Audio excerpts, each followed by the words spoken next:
Hey there, this is Clay, and today I want to talk about why it's not a good idea to ask your ex for a commitment right away.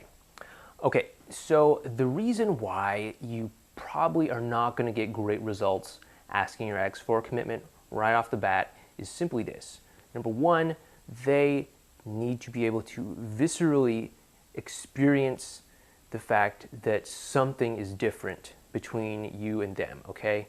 They can't just come right out of the bat and be like, yeah, I want to get back together with you.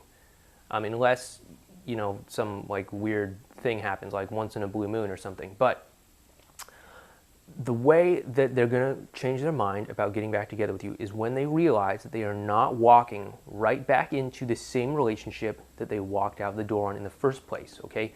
You're going to have to show them that something is going to be different, okay? That is why we advocate really learning the advanced relational skills that we talk about inside the program and all that stuff. So, when you can interact with them in a completely different way, when you can interact with your ex in a completely new and better way, they'll be able to feel at a very deep emotional level that things are going to be different. Okay, it's not enough to just say you've changed.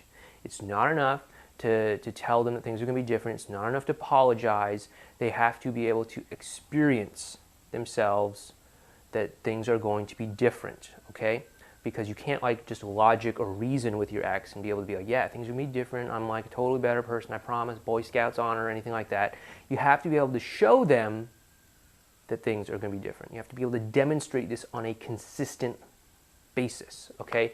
And that means that you're going to have to do this in a way where you'll hang out with them and interact with them consistently so they get that things are going to be different, which means you're not going to ask them to get back together right away, because the very first time you contact them, the very first time you meet up with them, that is not a consistent basis. That's one instance, okay? And they're going to need to see this over a series of meetups. I don't know how many. It might be 2, it might be 3, it might be 10. It could be, I don't know. It's going to be different because what you're trying to do is you're trying to restore your ex's trust in you and the relationship. And trust is an emotion, okay? Trust is something that is felt. It's not a decision to be made. It's not something that can just be flipped on or off, okay? And in order for them to trust you again, it depends on a lot of things, like them personally, their emotional world, what the two of you went through, and all that stuff, okay? So I can't give you a specific number of times that equals consistency, okay? It's just something that you're going to have to ride out.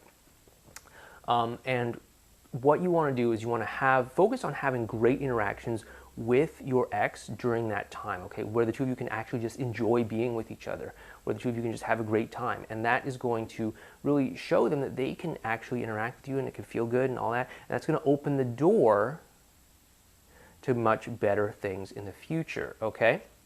And when you two can have really great interactions, and when the two of you are in a really great place where the positive feelings are mostly there, that is when you can ask for a commitment. Okay, we talk about all of this in the program and everything like that, so I'm not gonna beat this to death here, maybe in some different video or something, but not right here. But just understand there is a time and a place for asking for a commitment, but it's definitely not right at the beginning, okay? It's definitely not at the beginning. I know you're in pain. I really get that, okay? I want you to know that I understand that you're in pain, but unfortunately just how human psychology works and all that, it's not going to happen that fast. And you're going to need to just be able to carry on for a little bit longer at least, okay? I don't know how long this is going to take for you, but you're going to have to demonstrate to your ex that things are going to be different on a consistent basis.